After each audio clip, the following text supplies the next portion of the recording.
Non veg ఇష్టం ఉన్నవారు miss అవ్వకుండా ఖచ్చితంగా చేసుకోవాల్సిన రెసిపీ ముట్టీలు. ఇవి స్పైసీగా లోపల సాఫ్ట్గా దేనితో తిన్నా సూపర్గా ఉంటాయి. స్టార్టర్గా కూడా తినవచ్చు. Hello everyone, welcome back to our channel Radhika food story. ముందుగా 1/2 kg బోన్లెస్ మటన్ కీమాని తీసుకొని 2 times శుభ్రంగా వాష్ చేయండి. ఇప్పుడైతే ఏ టైంలో అయినా నాన్ వెజ్ ఈజీగా అవైలబుల్గా ఉంది. మన పెద్దవారికి అలా కాదు, ఫ్రిడ్జ్లు కూడా లేవు. వారికి నాన్ వెజ్ దొరికినప్పుడే ఇలా ముట్టీలను చేసుకొని స్టోర్ చేసేవారు.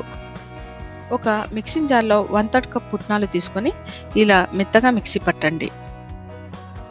పుట్నాల పొడి కీమా బైండింగ్కి యూజ్ అవుతుంది.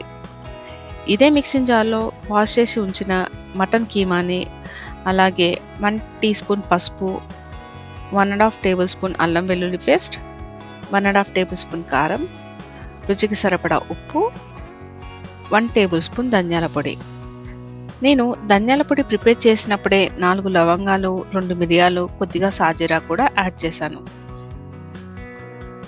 ఇప్పుడు అన్ని పదార్థాలు కలిసే విధంగా ఒకసారి మిక్సీ పట్టాలి.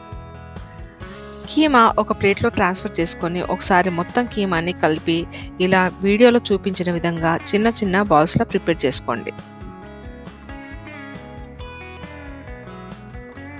ముట్టీలను మనం షాలో ఫ్రై చేస్తాం కాబట్టి ఇలా అడుగు మందంగా ఉన్న వెడల్పుగా ఉన్న పాత్రను తీసుకోండి.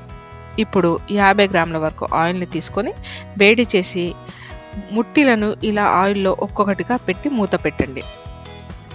10 minutes వరకు స్లో ఫ్లేమ్లో వేయించి తర్వాత రెండో వైపు కూడా మంచి రంగు వచ్చే వరకు వేయించాలి. అంతేనండి, స్పైసీ ముట్టీలు. మీకు నచ్చితే ఫ్రెండ్స్ అండ్ ఫ్యామిలీస్కి షేర్ చేయండి. Subscribe to Radhika food story. అలాగే తప్పక కమెంట్ చేయండి. Thanks for watching.